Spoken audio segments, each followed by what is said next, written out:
All right, good afternoon, everyone. Hope you're keeping well, and I hope you are enjoying the session so far. I'm really excited to be moderating this panel this afternoon. My name is Tunji Odumoboni, co-founder and chief product and technology officer at Bazara. I'm sure when you think about the word engine, very easy for your mind to conjure images of oily mechanical devices and, thinking about machineries and stuff like that. But we're going to be talking about something less oily, but definitely more relevant to this audience today. We'll be talking about core systems in financial services, and particularly in banking. And there's been a lot of changes over the years. More recently, you've heard things around cloud and transition into the cloud.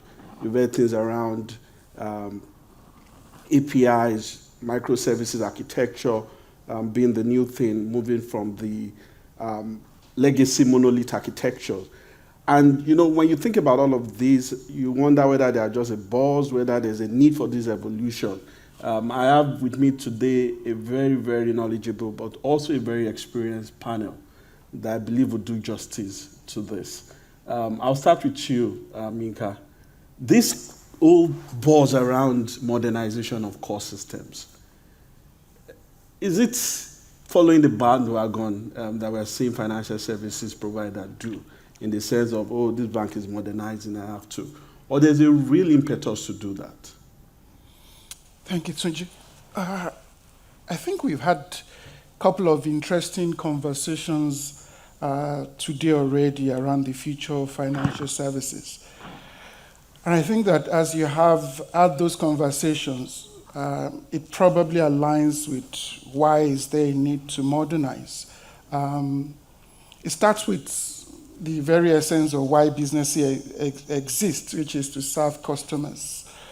Because the customers are changing, whether from demography or just even from expectations and the experiences that they seek, it's important, obviously, that these core systems, and I like the fact that we're using the word core systems actually very loosely, because it's not just core banking.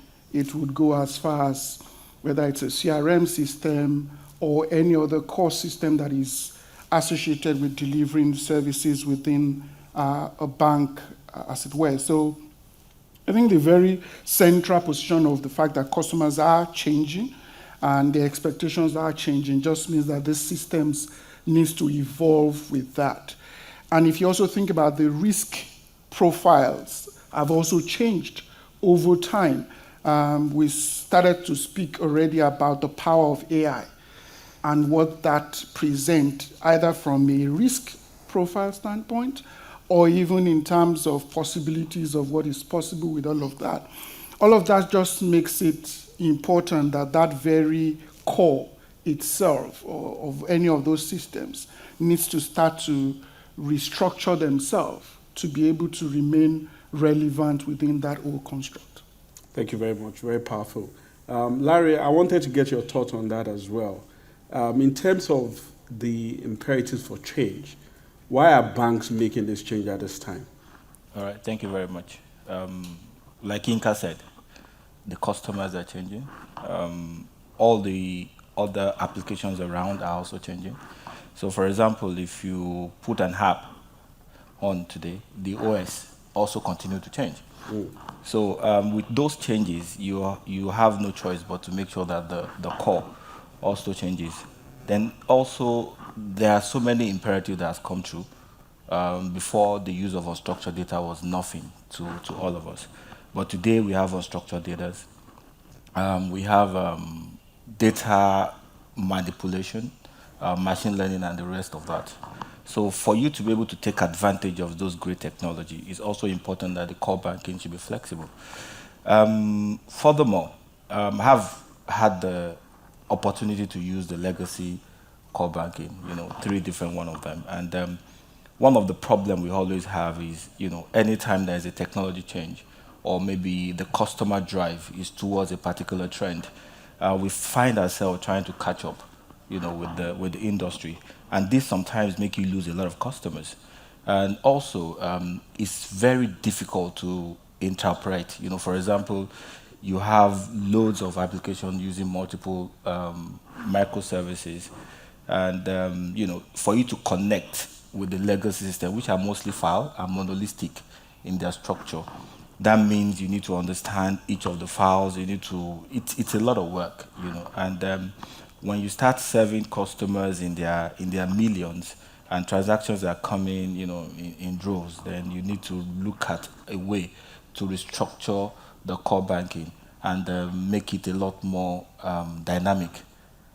So yes, I tend to agree with the statement. Thank you, Larry. Thank you. So, Paul, I want to come to you. When I think about this shift from the legacy to the modern, for me, it's multifaceted, right? There's a technology aspect of this, which speaks to the core technology platform itself. You can also think about other aspects, whether it's how you deploy it, where you deploy it, the security architecture, and so on and so forth. Just looking at some of those elements, how do you differentiate the modern systems from the legacy, particularly from your own perspective as a SaaS core banking provider as well? Yeah, I understand the question. So I think what's often quite important to understand is that the way that financial services are being delivered is fundamentally changing, and the expectation of the customer is very different. So the historic core banking systems, really the legacy that's out there, it tends to be very focused around a single account, a single ledger, single product that's being delivered to the customer. And I think the customer's expectation is rapidly evolving. People expect multiple financial products to exist inside a single account. So if we look at the technology shifts that are happening, and certainly what we've been doing with our platform at Syscada, is making sure that when we joined the race 5 years ago, we didn't have any background, really, no legacy. We're a relatively new organization. We looked at the technology that's out there, and most of it is rooted around relational databases, large monolithic applications. And what we really tried to do is take more of a cloud-native approach, where, given this great opportunity of building something from scratch, we could really look at what's out there over the next 20 years and not worry too much about the legacy, the 1970 core banking mainframes that have been around for a long time. Without that restriction, we can really look at how we can build out something much more effective that's going to serve this customer much better. So to give some more specific examples, if we take something like a typical ledger that's based on a relational database, often the contention is around the ability to scale out that relational database. So if we look at it from first principles perspective, do we really need a relational database to store our ledgers in? Or actually are the new technologies, cloud-native technologies that are out there that we can use to store the data? So the ledger that we've developed in Syscada, rather than storing data in relational databases, we actually use commoditized, cost-effective, and highly scalable NoSQL databases. And rather than storing a table of transactions, a table of balances, we actually store the events of an account as they happen. And when a transaction comes into the engine, we replay those transactions, which you would think, hang on, this is crazy. Why would you go and replay all the history of the account? But it happens in a fraction of a second. And we can immediately get an up-to-date view of everything that's happened on the account. We can store all sorts of information on the ledger. And we can make decisions in real time, which I think is increasingly important, because as accounts become more real time, payments become more real time, a lot more focus on card transactions, immediate payments, the ability to react immediately is critical. And I think that's a big shift in the technology. And in order to really deliver to customers, you really then need to be able to start reacting in a much more dynamic and agile way as well. And I'm sure we'll get into some of the different agile techniques and the way that we deploy these systems in the cloud. But being responsive and being agile and speed, as was mentioned earlier, is obviously critical. Yeah, I wanted to touch more about the point you started making around data and the benefit that obviously can accrue deploying this modern technology. But I'll come back to you in a minute. Yinka, the whole idea of being agile, I think, is always at the top of mind for organizations when they look to modernize. Can you offer us some more insight in how the deployment models, the delivery models are shifting, particularly when it comes to some of the unique DevOps practices, CI/CD pipelines, and some of those capabilities that exist with the modern architecture from a delivery standpoint? Thank you. I mean, just like Larry, I think I also feel quite old when I have this conversation, having done many multiple core banking transformation and using many of the old system. I think I'm counting to maybe about 4 or 5 that are done. And when you want to do that, I think it was Boye was alluding to how this thing you say you plan for like a 5-year time horizon. But when we started the last one we did, and we were telling ourselves we needed to do this in 6, tops 9 months, it was like, this must be crazy. But I think what worked was the notion of obviously going on the CI/CD and continuous delivery model, where you were actually building and at the same time continually iterating and deploying as you go along. I don't think you have any way you can actually just do this in a pure waterfall model anymore, because if you do, by the time you're done, the market has moved already. So the whole notion of just being able to iterate and do that, even if you have a SaaS solution, I imagine that either with extensibility and all of that and configurability of all of it, you still have to kind of almost pivot in a continuous delivery model. I think technologies of obviously how you're building all of this that leverages the fact that this is many microservices also help, because then maybe you're kind of almost building some part of it and you can almost launch that, whether that be, okay, it's my credit engine that is out there now and I'm going forward with something else. Even the old, testing phase of everything means that you can actually do all of this like in a continuous loop without necessarily waiting to make everything done. It's, you know what, I'm done with authentication and I've frozen that and I'm moving on to something else. So I think all those that make it that the delivery model has to evolve and ensure that you can also have ways to show value quicker as opposed to the traditional ways of doing this that we've done before. Thank you very much, Inka. Can we explore a bit more, still on that topic, around the technology architecture? And you touched on microservices and API-driven models. How is this different in a modern core banking environment, for example? What are the core benefits that will push a bank to go in that direction? Breaking up what is called a monolith to more microservices that are integrated natively by APIs. It's interesting. I think real-life examples here. So when we used to be on T24, there's one thing that was quite prevalent with the system where you have something called SPF corruption, is what they call it. And when that happens, you have to go back to the providers to give you a code. It's really something to do with the licensing engine of the system. But when SPF corruption happens, the whole system goes down just for us to get that key to be able to get it back on. In real sense, there's nothing wrong with any other of the model, but just that this is down to the ledger account that he was referring to, and when that is down, the whole system is down. But the advantage you get in the whole notion of a microservices architecture is in real life. We've been live on CBAS for 30 days now, and we had situations where, what the problem was, it's something to do with an interface for cards, and cards has a challenge, but every other thing is perfectly fine. The branch are working.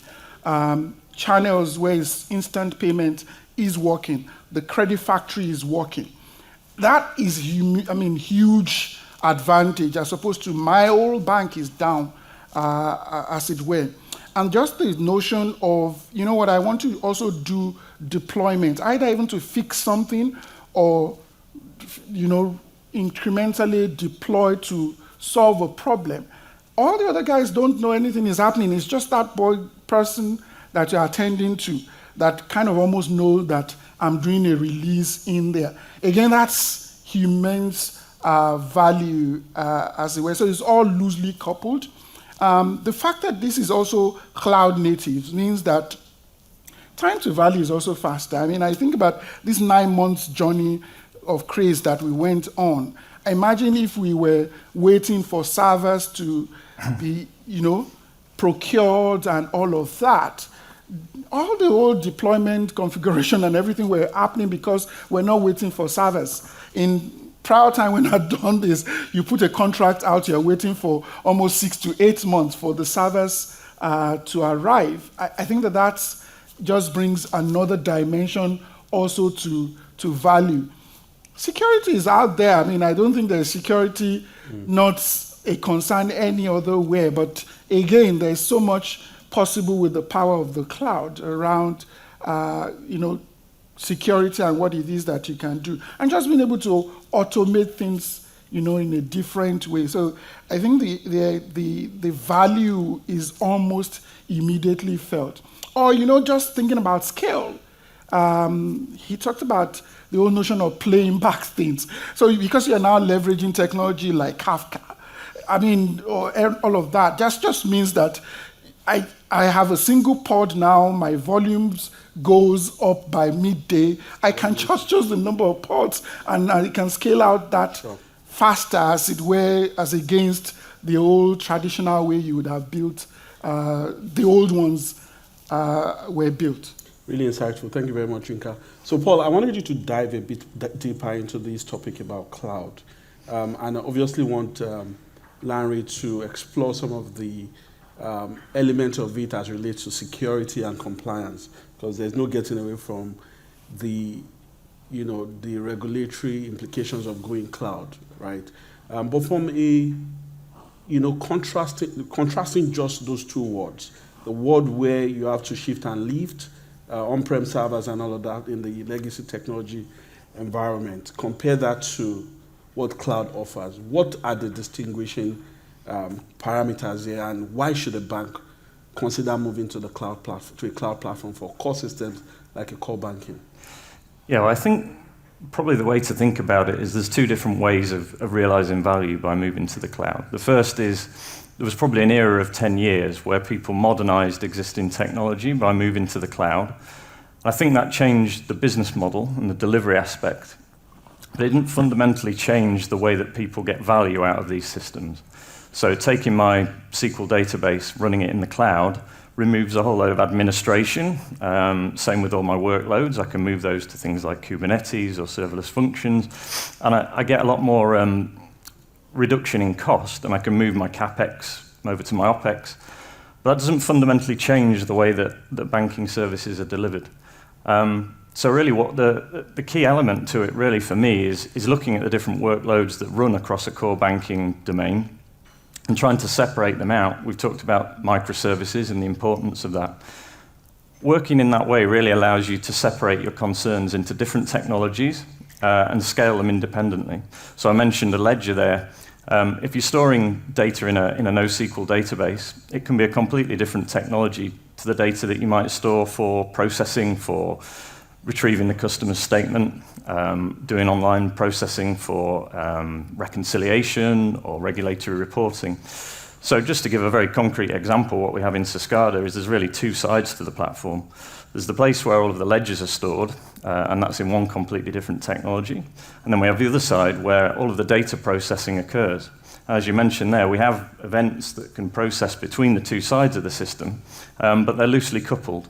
So I can store all of the data in my ledger, be really confident that everything's getting stored correctly. I've got a lot of power, I've got a lot of speed, but I'm not constrained by the way that data is stored on the ledger. I can actually listen to all of these ledger entries being written into the database, and I can then take that data and I can organize it however I like. So the benefit of the cloud is data is very cheap to store these days. So I don't need to do huge upfront analysis effort on how I want to store my data, how am I going to process it, how my data processing team and data scientists really going to utilize this data. That's something I can start to be more dynamic around and start to understand, we've got the data here now, it's sat in the ledger.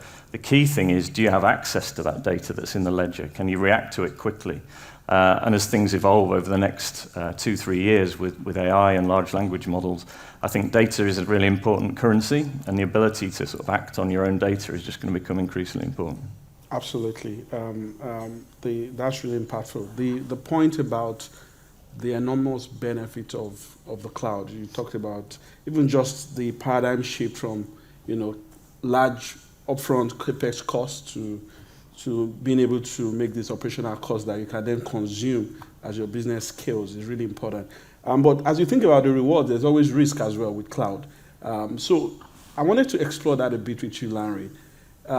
Many times the handbrake when moving to the cloud is always the regulatory considerations of can I do it, data sovereignty, what does this mean in terms of the systemic failure in the cloud. We had people talk about those cyber concerns. How do you think this can be addressed? Marrying, the concerns and the risks, but also taking a look at the value that you can create in the cloud. All right, thank you. I think you have to look at it independently and based on the condition that you have, right? I've had the opportunity of being on both sides. So back in Kenya, worked for a very big bank, and we moved all our services to the cloud. So our mobile app was on the cloud, even though the core banking was still on-prem. So we had to do, a first link to the cloud. Now there was this particular day that Microsoft had a problem, right? And if you're the CIO of a big bank, when there's a 10-minute problem, downtime, okay, sometimes you get calls from the House of Assembly because it's systemic and it affects everybody. And if you have, there's a comfort that guys, do this, do that, you're controlling it. But this time around, you have no control because you don't even know what's happening. You start calling Microsoft, and for some reasons, if you're in a lonely African country, the best person you can get is maybe the head of Microsoft in that lonely country. Will have to call somebody in, down, and it's a whole viral way of you're frustrated, right? Yeah. So that is a negative, right? Then the other one is volume, right? So right now in Access Corporation, we do about 12.5 transactions per day, right? Now, when you put that on the cloud, you have to be mindful of the capex, of the opex that you're looking at, right? That's huge. If you run 1 million transactions a day, 1.2 million transactions a day, you can get away with it.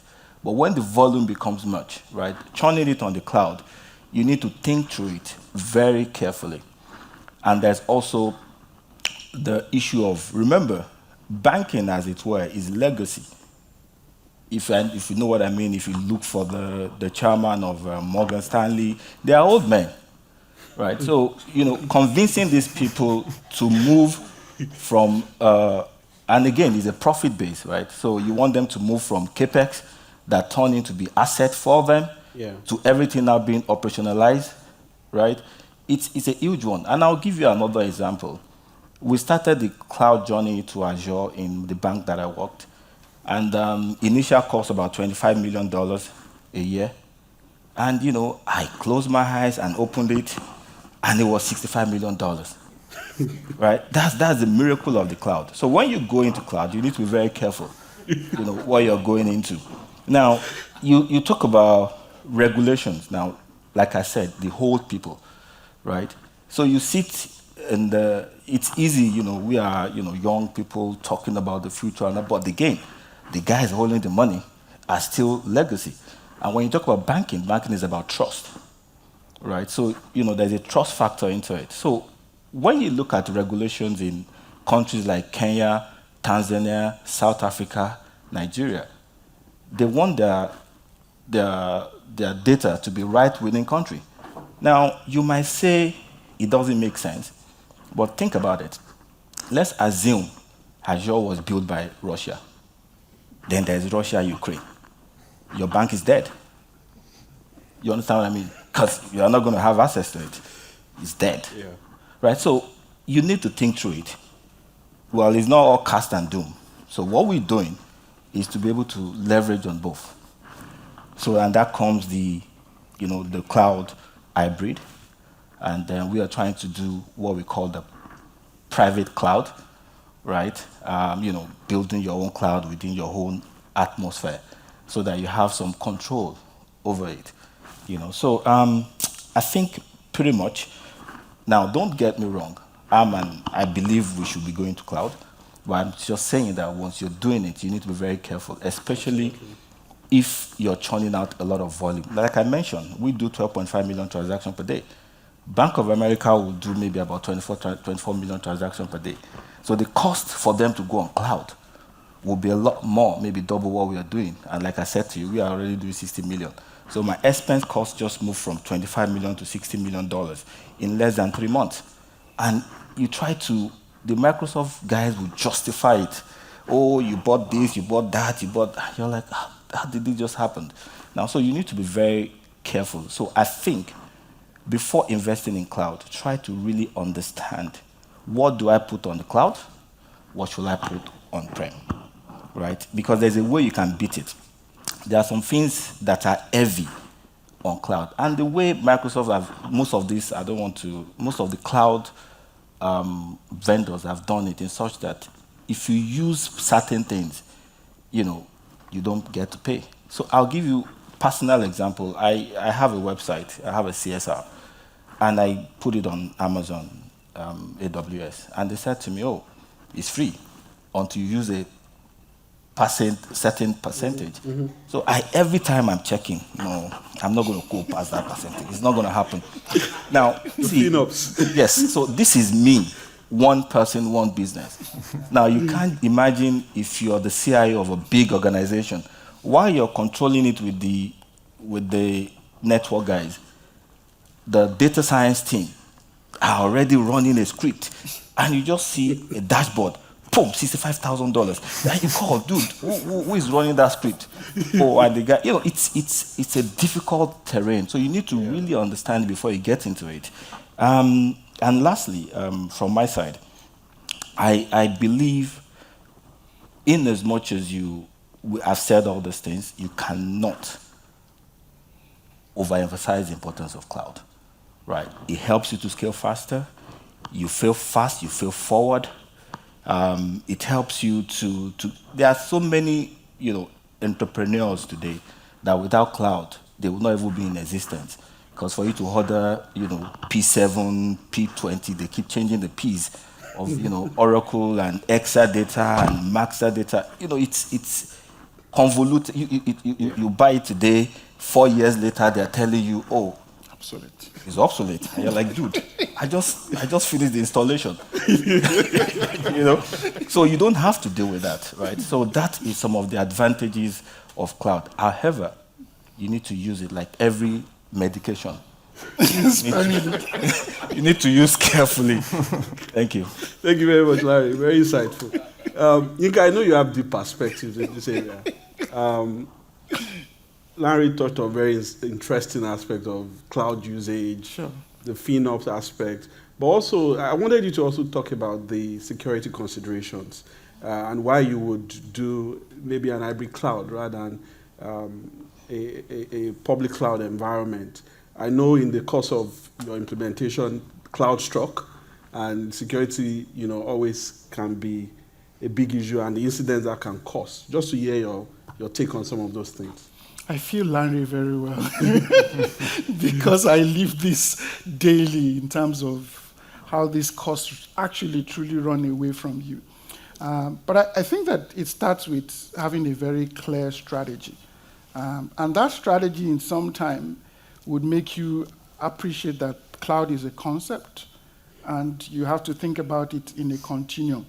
So there will be a place where these workloads are better in a public cloud. Yeah. This is better in a private cloud.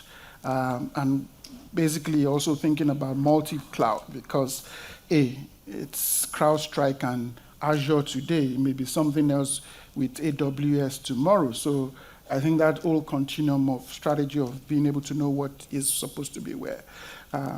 Real life example, I think, had the misfortune of also agreeing with the data people to put a data warehouse in the cloud. And we woke up and boom, it was like, this is crazy. And then you had to go back to that old master plan and saying, okay, this is something we must bring back and refactor on-prem. Security, obviously, yes. I think that there's a challenge of security almost everywhere, but it's something that you must think from get-go and address holistically. I don't think I can ask Microsoft what it is that they're doing with their own security. I would have to assume that they are taking security well, seriously, and most times whatever risk that is there, I inherit it, which is a third-party risk that comes with cloud in itself. Of course, if I'm the one building my own private cloud, then obviously I have to also know what my own responsibility is in that and in basically factoring security. On this last implementation that we did, we definitely knew that security was very important. And we also agreed that we couldn't do the security ourselves. So luckily we found an Israeli company that we worked with. But I mean, the very granular level that they were going into to raise issues around security, I don't think we could have on our own be able to spot the things that they were bringing up. So I think, again, Boye spoke a lot about partnership. This is where I think partnership is important, that security really is something that you must do in a collaborative way. You can't necessarily do it on your own.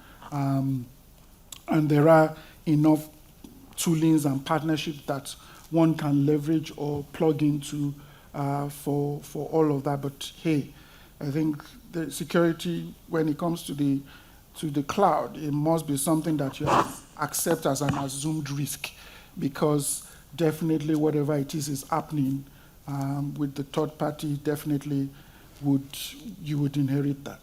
Thank you very much, Inka. So let's get to the unavoidable or yet very interesting space of AI. You know, when you think about what ChatGPT, Gen AI, large language models are doing to data, creating more value from, data that were, before now, nuisance to organizations like banks, because banks have been tagged too heavy with data. So data rich, insight poor. For modern tech providers, what are the opportunities that AI present?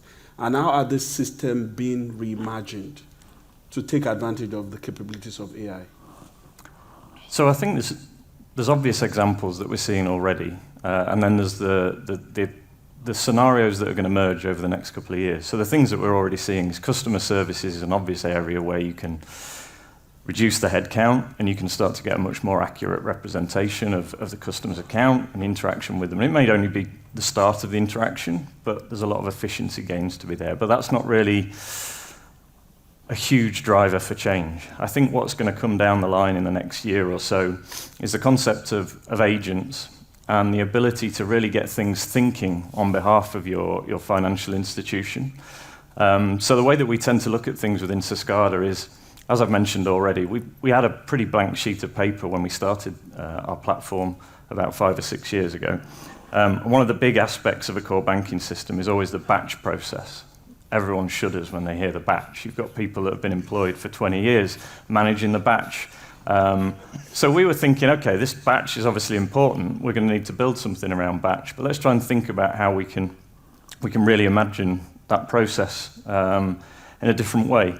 So rather than having the concept of a scheduled set of batch jobs that run sequentially in the early hours of the morning, we started to try and focus things more from a product-specific perspective. So if we take a current account, it has all sorts of different jobs to be done that need to happen during the day, but it also has things that may have to happen in the evening. So an interest accrual on a savings pot within a current account, that can only happen at a certain point in time during the day, but there are other things that can happen without the need to get the end-of-day balance. So what we've tried to create is, rather than having these background processes, we've really got the concept of a product, and it's responsible for all the accounts that are currently created underneath that definition that we would call a product. Now, the reason we're positioning ourselves that way is, one, we can scale each of these different products differently. So as we do need to do background processing, we can quickly scale up and scale down. So at 2 o'clock in the morning, we need to do a whole load of interest accruals. We're not doing them sequentially, we're just spreading out all of the load, and we can do it really rapidly. But I think from a product manager's perspective within a financial institution, the more that you can start to get insight pushed to you about how your product and the accounts associated with it are behaving, the more effective you can be, and the more of a learning organization, the more dynamic you can become and start to act on the feedback. So I think over the next few years, what really will stand organizations apart, and we're trying to really get to the forefront of this, is being able to run your platform, really have a conversation with some of these different products that you've got inside the platform. Have it push information to you about what's important, what's working, what's not working. It's a different type of paradigm, and I think it requires a complete shift in the way that you interact with a core banking platform. So you may have today a traditional portal, and we have one of those, which allows you to go in and do queries against the products that you have and the accounts and the batch processes that are running. But I think things will become increasingly conversational, and the ability to store the data in ways that large language models can, first of all, interrogate that data, but then they can start to make decisions that will just take a lot of that heavy lifting that requires a lot of number crunching. I think that will really start to differentiate these types of systems going forward. Interesting. Larry, I wanted to get your view on this. If you look at a bank, an average bank maybe stores 80% of its data in the core banking. From a use case point of view, what are the use cases that you think can emerge from a properly managed data layer, given the capabilities that we have with AI today? Okay. All right. So, again, most banks are legacy, right? So, data quality is always an issue, okay? Because these guys started storing data when there were no social media handles, right? So today, you open a bank account, you want them to provide certain information that back then were not available, right? They are still your customers, right? So the first thing you have to do and see what you can do with AI is improve data quality for legacy banks, because, you know, what's the point having a whole lot of data and the quality is really bad, right? So that's number one. Then the second thing is you need to divide AI into two places.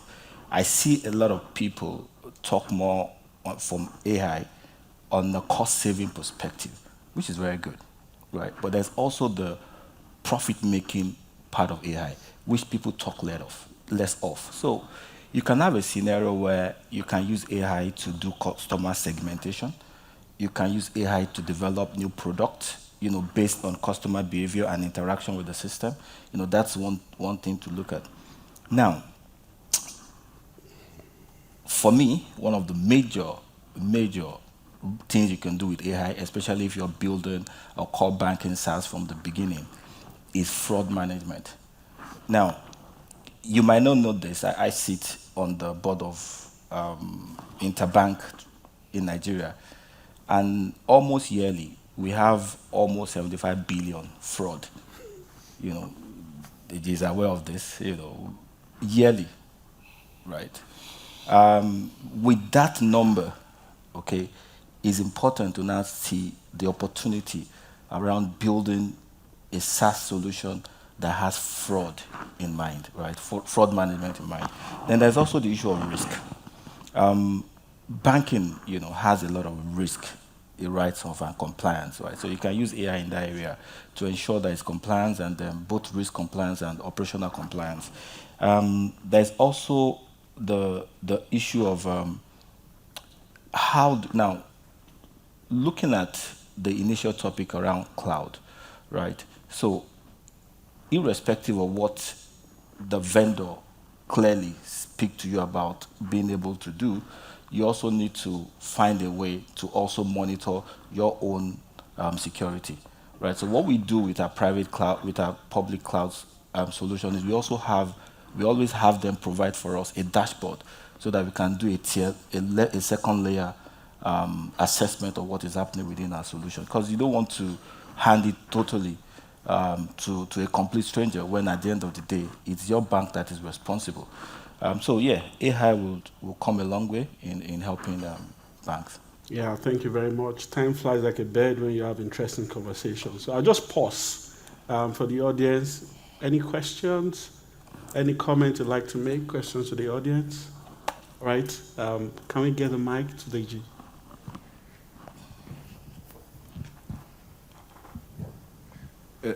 My name is Adedeji. I met everybody. Okay, I think mine is going to be about comments, really, not even a question. When it comes to the issue of cost, And I think from my experience, cloud is actually way cheaper than on-site. Now, where the problem comes in utilization and also recognition of cost. So most often than not, when you have your data centers, right? When I buy a server, most often than not, maybe we will recognize the cost of the server, but not the cost that goes with running the server. You know, if you are doing level tier 3 data center, dual cooling, dual power, dual connection, all those costs add up. That's number one. Number two, you talk about the cost itself. So if you're having a data center, at the minimum, you probably have to be buying resources that will meet the peak, the maximum you want to do in 5 years. So you spend money up front for what you don't even use, and that money goes down somewhere else. Now, but because we see the servers, we bought it, right? We don't look at the monthly depreciation and the rest of it, which actually can be very huge. Now, the last thing has to do with when we do cloud and we let our young tech people use it. The first mistake is that they forget that the cloud is elastic. So when people provision services, right, on Azure, on AWS, what do you see? They provision it like as if they are buying a server. So most, at the minimum, people provision maybe like 20x or 40x more than what they need at that moment. That's one. Number two, there are things you can do in the cloud where services not being used. So if you have a data, for example, data warehouse, you don't run it every time. You literally could orchestrate in such a way that it only runs at the moment you need it. Once it's not done, it shuts down. When you need it, you turn it on again. Empirically, if you use the cloud very well, on-site can catch up in terms of cost by every estimation. Okay. Thank you very much, DG. Can we put our hands together for this wonderful audience? I think it's a good time to say thank you very much for having us. I hope you found the session very insightful. Thank you.